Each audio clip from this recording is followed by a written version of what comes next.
E aí, seja muito bem-vindo à TD Web Conference, um dos maiores eventos sobre transformação digital do mundo.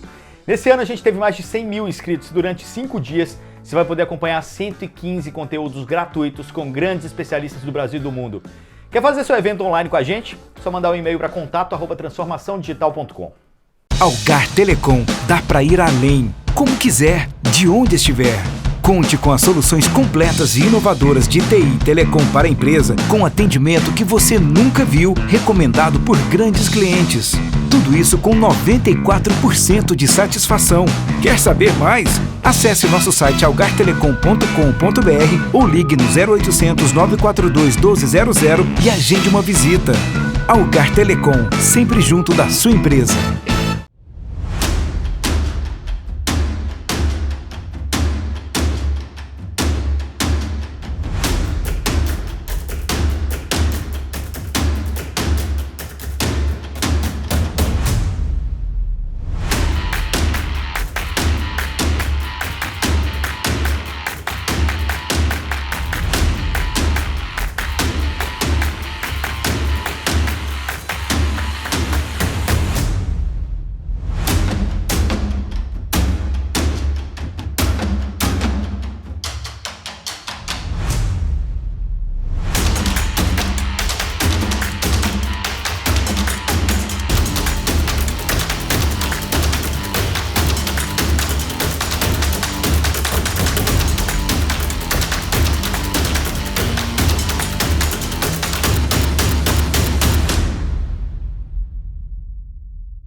E aí pessoal, começando mais um conteúdo da TD Web Conference, eu sou Igor Lopes, curador do evento, vou estar aqui com vocês nessas mais de 80 conversas que a gente está tendo.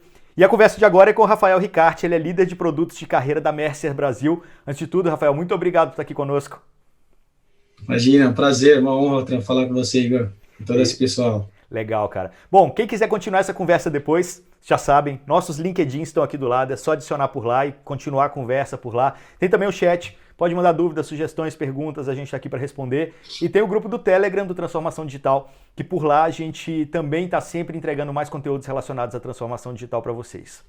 Bom, a conversa de agora é o seguinte, a Mercer ela acabou de fazer uma pesquisa sobre home office, trabalho remoto, e é a maior pesquisa já feita no Brasil até agora sobre isso. Foi um universo de 609 empresas, né, Rafael? E vamos começar falando um pouquinho do conceito da pesquisa, né? Como que vocês começaram a desenvolver essa pesquisa? Para quê? Qual foi o universo que vocês trabalharam? Legal. Essa é uma pesquisa, Igor, que a gente já vinha desenhando há algum tempo e estava na lista aí de prioridades para a gente soltar em 2020, né?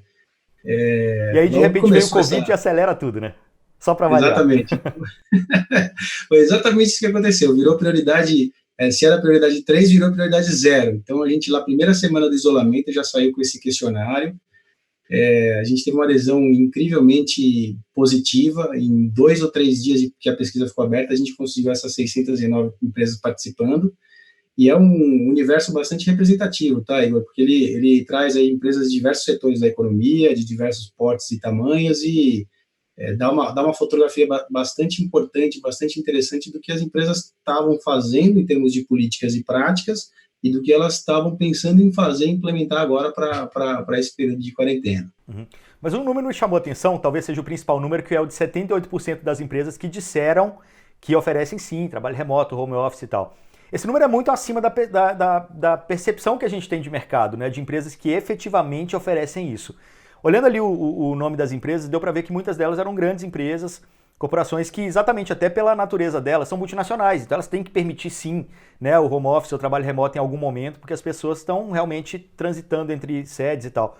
Mas se eu venho para pequeno e para micro, eu acredito, assim, pelo menos de percepção, que esse número é muito alto para a realidade. Vocês chegaram a medir alguma coisa nesse sentido também? A gente fez 2 cortes, Igor, e de pequenas e médias empresas que estão dentro do universo, a gente tem mais ou menos 40% de empresas que são classificadas como pequenas e médias, né? A maior parte são realmente empresas maiores. E os percentuais de adesão e de empresas que já praticavam isso, eles são surpreendentemente parecidos. Ficam sempre em torno da casa dos 80%.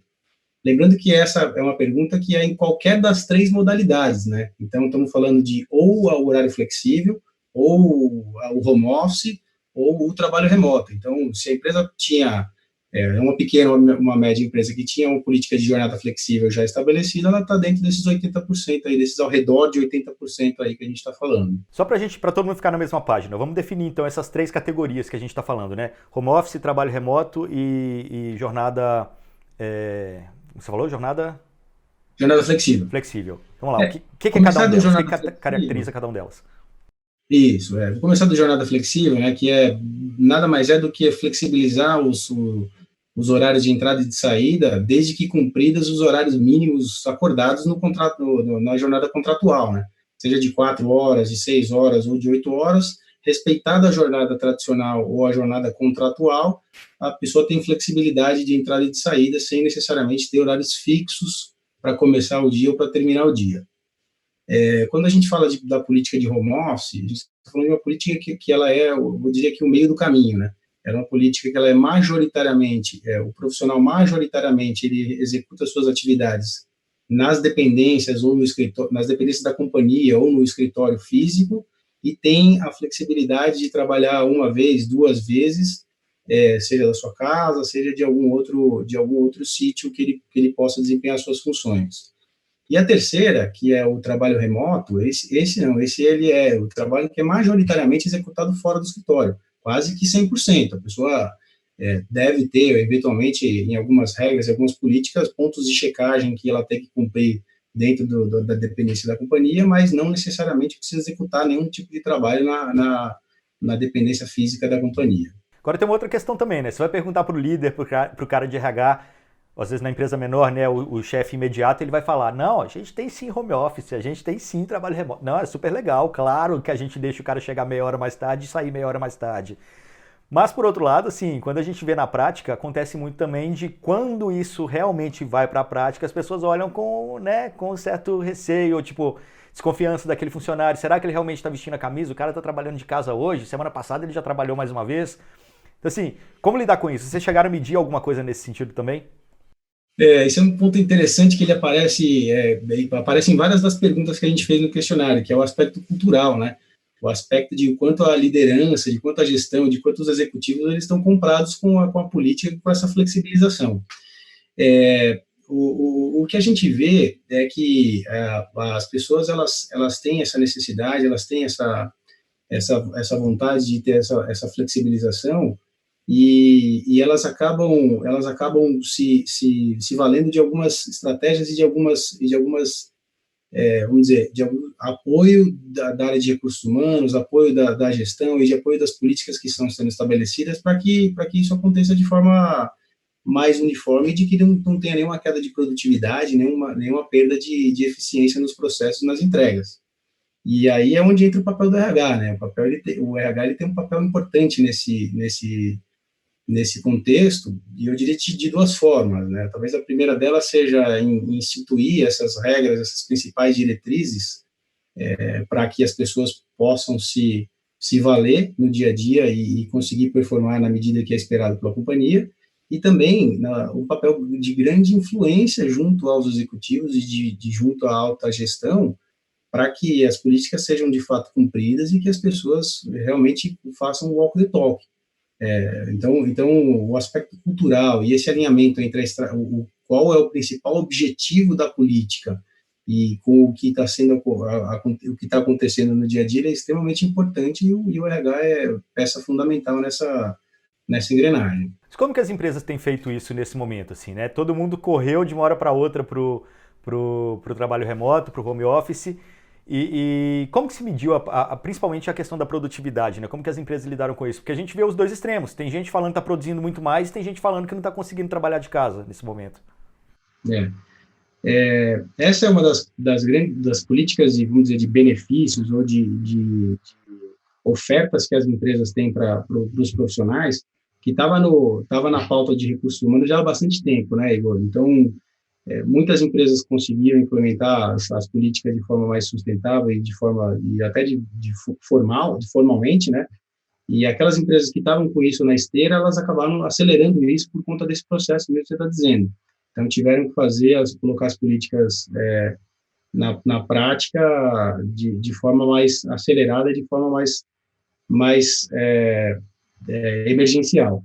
Um ponto importante com relação à produtividade é que o que precede a esse momento que a gente está vivendo, quer dizer, as políticas e números que a gente via de produtividade que antecediam a crise que a gente está vivendo agora, eram números mais positivos. Então, empresas que estavam implementando as políticas de home office, ou que tinham políticas de trabalho remoto, elas apresentavam alguns números da ordem de 10% a 15% de ganhos de produtividade nas áreas em que estava sendo implementado.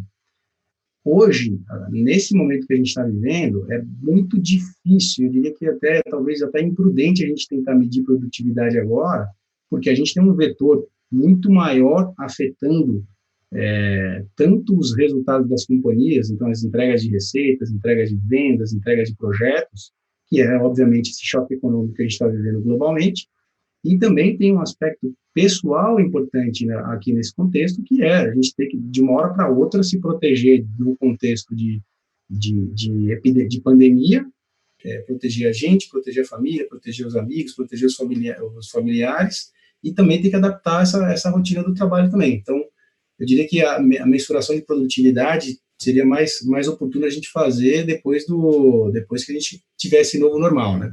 Claro, claro. Mas eu acho que tem uma outra questão também, assim, que tem a ver com o ambiente em que a pessoa está, né, nesse momento. Porque quem está falando que está produzindo mais, também está no ambiente artificial, digamos assim, em que as pessoas não têm distração, né? Não tem namorada, amigos, chamando para sair, para ir para o shopping, um restaurante na rua, não tem uma loja aberta. Então você artificialmente está preso dentro de casa sem nada para fazer. Então, talvez por isso as pessoas estejam mais concentradas no trabalho.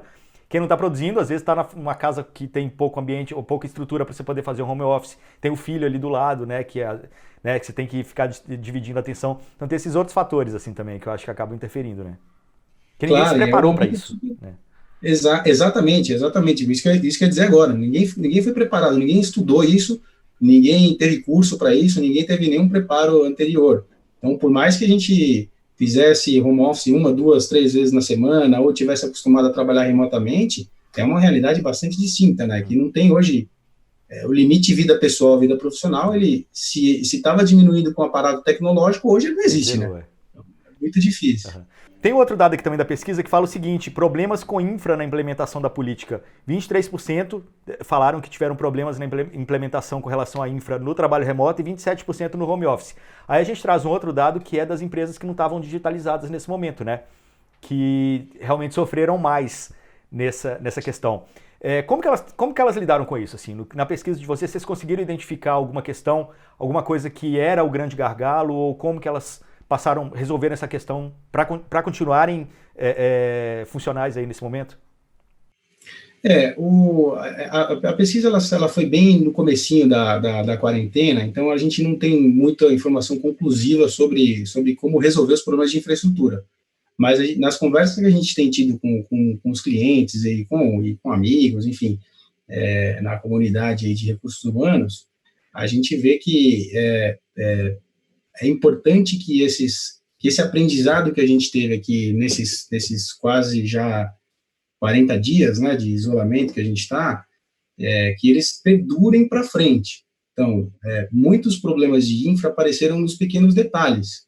Então, tem a conexão, tem uma ferramenta boa de comunicação, tem uma ferramenta boa de troca de e-mail, tem uma rede protegida, mas alguns problemas vão aparecendo no decorrer da situação. Problemas de vulnerabilidade, problemas de segurança, problemas de o aplicativo A que não funciona no ambiente B e assim sucessivamente. Mas acho que a grande sacada aqui, Igor, é a gente levar isso para dentro de casa, mastigar bem e olhar isso para frente, porque a retomada tá chegando. De novo, acelerou mesmo o processo de transformação digital. São as provocações que a gente tem feito constantemente, principalmente para a área de recursos humanos, para repensar as formas de trabalho e repensar tudo que a gente viu até aqui, do jeito de como o trabalho é feito, entregue, enfim. É mais para mim como um grande aprendizado, né? Acho que você tocou num ponto importante aí, segurança, né? Acho que as empresas não pensavam nisso antes. Todo mundo trabalhava ali no escritório, tinha VPN bonitinho, você falava direto com o servidor dali. De repente você tem que começar a trabalhar e transferir dados numa rede aberta, né? Caseira. E eu acho que muita gente está passando apertado com isso também, né? E penso o seguinte, aquelas empresas em que colocavam isso como grande obstáculo, porque, de novo, a gente falou dos grandes impedimentos que existiam para se colocar uma política formal, né? Que é aspectos culturais, os aspectos jurídicos, aspectos trabalhistas, problema de interação dos times e tudo mais. E, realmente, infraestrutura, em alguns setores de serviços financeiros, por exemplo, eram os principais obstáculos que eram colocados. Se esse, então, em alguns desses setores, um processo como esse de trabalho remoto, home office, ele ia demorar muito mais tempo para acontecer, porque não estava na prioridade número um, né? Então, à medida que ele passa a ser a prioridade número um, qual é o problema que temos? É um problema de segurança? Precisamos mitigar esse problema da noite para o dia. Resolve agora, passa a ser a agenda zero do executivo que está responsável por aquele processo. E aí, falando aí nos impeditivos, né, tem um outro dado da pesquisa, que o principal problema na implantação é que 87% disseram que a não aceitação pela liderança o gestor. O que eu tenho que dizer para esse gestor que até hoje acha que não é vantajoso o trabalho remoto, que até hoje traz todos esses questionamentos que você colocou aqui, né? Tipo, cara, passou da hora de resolver esses problemas, né? Exatamente, gostei disso, passou da hora, porque uma das grandes provocações que eu faria para esse executivo eu vou chegar em uma coisa um pouco mais prática, mas então, são 5 perguntas principais que a gente precisa fazer nesse processo de transformação e que claramente vão transformar as relações de trabalho para sempre, que é assim, o que está sendo feito, por quem está sendo feito, quando está sendo feito, onde está sendo feito e como está sendo feito. Então, são 5 perguntas que colocam o trabalho, o processo, ou a entrega no centro vamos dizer, desse diagrama, para que elas sejam respondidas e elas não têm respostas diferentes daqui para frente. Elas já vinham tendo respostas diferentes. Então, como o trabalho é feito? O trabalho é feito num desktop, num notebook ou direto no smartphone. Por quem o trabalho é feito? Precisa ser feito simplesmente por um profissional CLT? Pode ser feito por um profissional terceiro, por um profissional autônomo, com contrato intermitente ou qualquer outra modalidade que venha a existir. Quando o trabalho é feito, necessariamente ele precisa ser naquelas 8 horas úteis ou ele pode ter outras janelas de entrega que também são diferentes e que podem ter a mesma produtividade e eficiência. Então, essas perguntas elas são bastante relevantes para ir provocando esses executivos e essa liderança para a tomada de decisão. Mas, talvez de forma mais prática, seria o seguinte, o primeiro ponto é ter uma análise financeira, né, de custo e de retorno, que seja muito bem feita, que seja muito precisa e muito assertiva, porque, de novo, a gente vai passar por uma situação agora de companhias que tinham custos fixos prediais, por exemplo, muito maiores do que o necessário, porque o trabalho está sendo feito, as coisas estão andando, óbvio, não podemos esquecer a pressão de resultado, a pressão econômica que está fazendo com que os resultados sejam um pouco menores, mas as coisas estão acontecendo. As empresas Cara, só um parênteses, a gente está passando por isso exatamente agora no TD, porque assim, a gente estava prestes a assinar o contrato de aluguel de uma sala aqui, e agora a gente está repensando, a gente precisa desse espaço inteiro, está funcionando tão bem online, será que não é um lugar que a gente precisa só ter para reunir de vez em quando, criar rituais ali, de repente toda semana o time de conteúdo se encontra tal dia, o time comercial tem que fazer reuniões ali. Será que eu preciso desse espaço todo, né? Acho que muda tudo na cabeça das pessoas também. Exatamente. E um outro dado, além do financeiro, né, Igor, que ajuda muito na hora de convencer uma liderança e os executivos, né, o aspecto financeiro, mas tem também um aspecto um pouco mais, vamos dizer, soft ou qualitativo, que é o desejo das pessoas. Pesquisas após pesquisas, a gente vê que as pessoas querem mais flexibilidade, querem mais possibilidades de horários flexíveis, de trabalhos flexíveis, e essa resposta ela vinha sendo dada em alguns setores específicos e com uma velocidade bastante aquém do que a gente imaginava e do que a gente gostaria, né? Então, eu acho que talvez esses dois ingredientes aí, o ingrediente financeiro e o ingrediente um pouco mais qualitativo, que é o desejo das pessoas, que é a vontade das pessoas para aumentar a produtividade, engajamento, enfim, eles ajudam na hora de convencer essa liderança que ainda estava resistente, né? Porque agora já a conversa Tá é mudando um outra. pouquinho. Não, até aquisição de talentos também, né? Posso contratar gente do mundo inteiro, por que não, né? Entra nessa outra questão. Claro que aí também não tem um impacto direto na empresa, mas você vai, mobilidade urbana, você vai para o meio ambiente, várias outras questões que você traz à mesa aí, né? Claro, claro, claro. Não só contratar, como permitir a mobilidade, né, Igor? Quantas empresas perdem talentos importantíssimos porque a pessoa quer mudar de país, quer mudar de cidade, precisa resolver uma situação familiar em outra localidade física, e as empresas até, vou dizer, até 16 de março, elas não estavam levando isso em consideração muito fortemente. A partir de, sei lá, talvez o segundo semestre, com certeza isso vai mudar e abre um leque imenso de oportunidades, não só para as pessoas, mas para as companhias também. O que precisa acontecer, né, Igor, e aí é que a gente comece a ter um alinhamento cronológico um pouco mais linear entre a velocidade da evolução tecnológica, a velocidade da evolução das relações de trabalho, com a velocidade da evolução legislativa, né, do jurídica, legal, porque, de novo, se isso aqui vai forçando, vai fazendo com que as coisas aconteçam mais rápidas e vai dando respostas que as pessoas estão precisando no dia a dia, se isso aqui não acompanha, a gente vai ficar dando murro em ponta de faca, como a gente deu durante 60 anos antes dessa primeira mini reforma trabalhista que a gente teve, né? Não, certamente. Legal você tocar nesse ponto que, assim, se você pudesse palpitar essa mesma pesquisa feita de novo daqui a 6 meses, quais seriam as novas questões levantadas? O que você acha que você ia encontrar no mercado? Assim? Você acha que você ia encontrar mais aceitação? Acho que a aceleração da adoção, né, foi impactada de uma maneira absurda. Que questões você acha que estariam sendo discutidas que você acha que vão estar sendo discutidas daqui a 6 meses, sabe? Acho que muita gente veio para esse bonde e agora vão surgir questões que talvez as empresas mais avançadas só estavam conversando. De repente a questão do treinamento para o funcionário, de um benefício talvez para você implementar o home office na casa das pessoas. O que você acha que deve ser tendência daqui a algum tempo, pela sua experiência nessa pesquisa?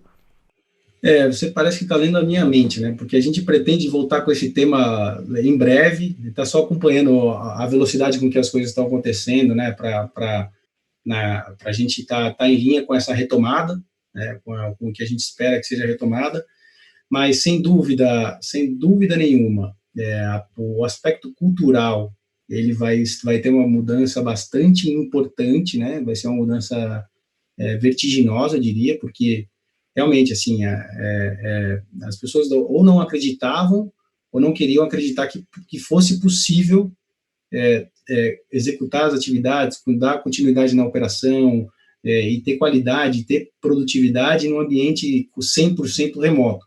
E, de novo, né, excluindo os fatores exógenos e as externalidades da crise da pandemia, que a gente tem do ponto de vista econômico e do ponto de vista resultado, as coisas estão acontecendo, né? Os negócios estão acontecendo, vão se adaptando a um custo, talvez um custo alto de adaptação das pessoas, né? Um custo alto do ponto de vista psicológico e do ponto de vista físico para as pessoas, porque realmente tem uma questão importante de treinamento e as pessoas não foram preparadas, né? Ou não foram adequadamente preparadas para esse ambiente, mas a gente vai aprender, a gente vai se adaptar, a gente está conseguindo se adaptar, mas tem um custo alto. Um tema relevantíssimo que a gente pretende trazer da retomada é também em questão da saúde mental. Quer dizer, qual foi o custo que eu tive para aprender todo esse processo e para fazer com que as coisas acontecessem também de forma minimamente sustentáveis durante esse período.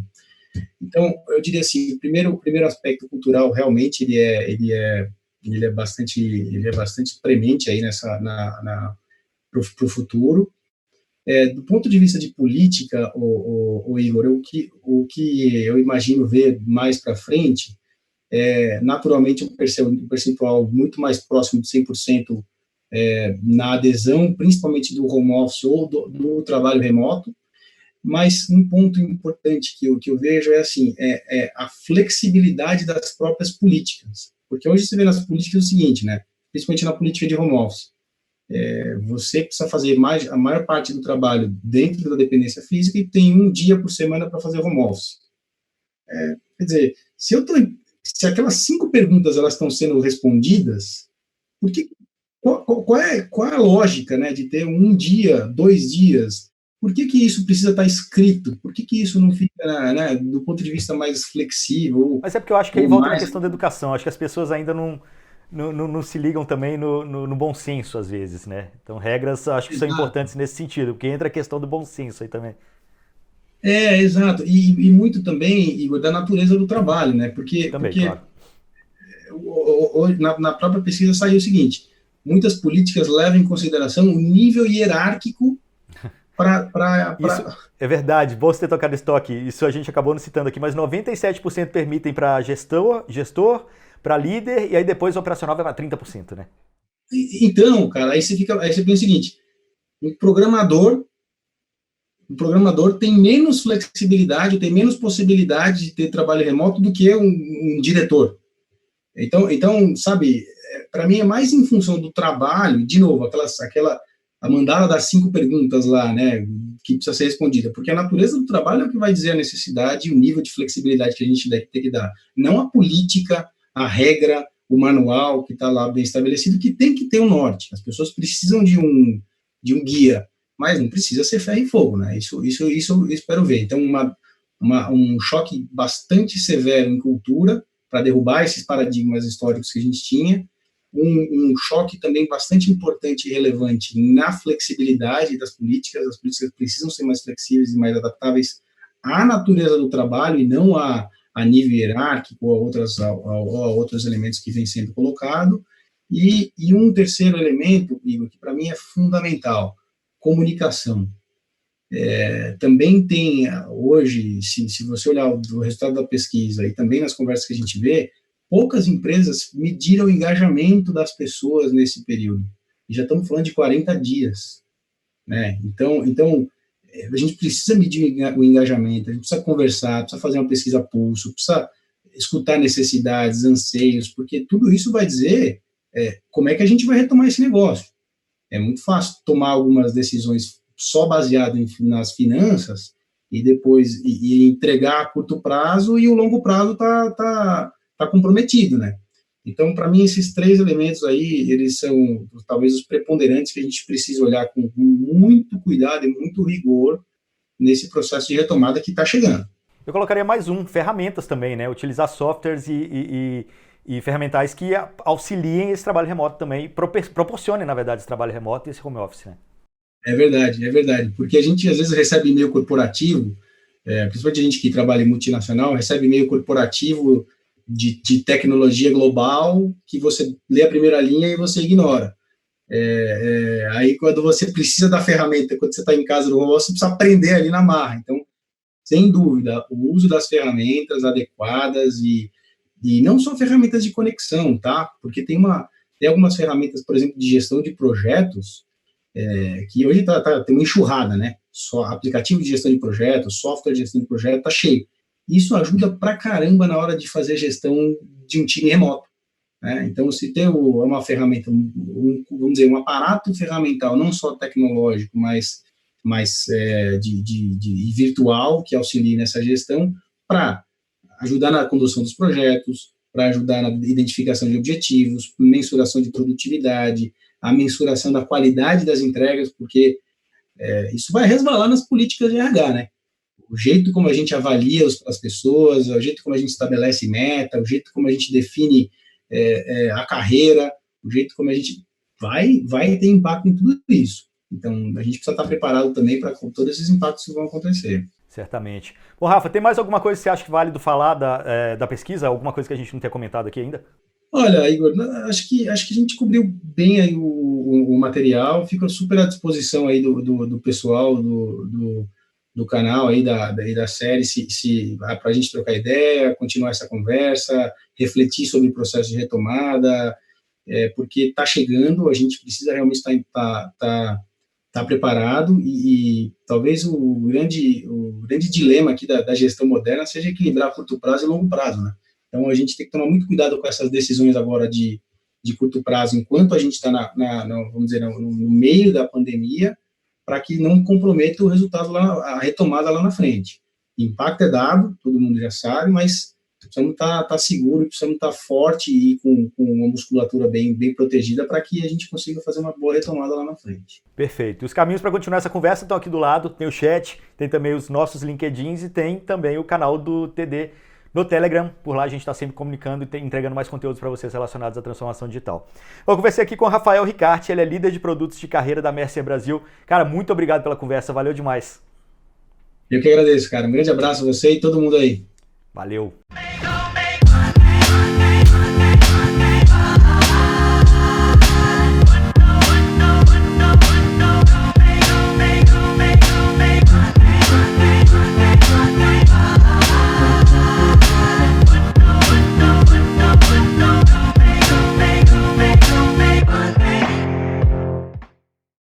Neste momento, sabemos o quanto é importante fazer a nossa parte. O coronavírus ameaça nossa saúde, empresas e empregos. E em meio a tantas dificuldades, é preciso solidariedade e união. Queremos preservar empregos, continuar a atender a população e manter investimentos. Porém, gostaríamos de fazer mais. Para isso, precisamos do apoio de todos, especialmente daqueles com poder para tomar decisões. CNC, Federações, SESC, SENAC. Trabalho a favor do Brasil.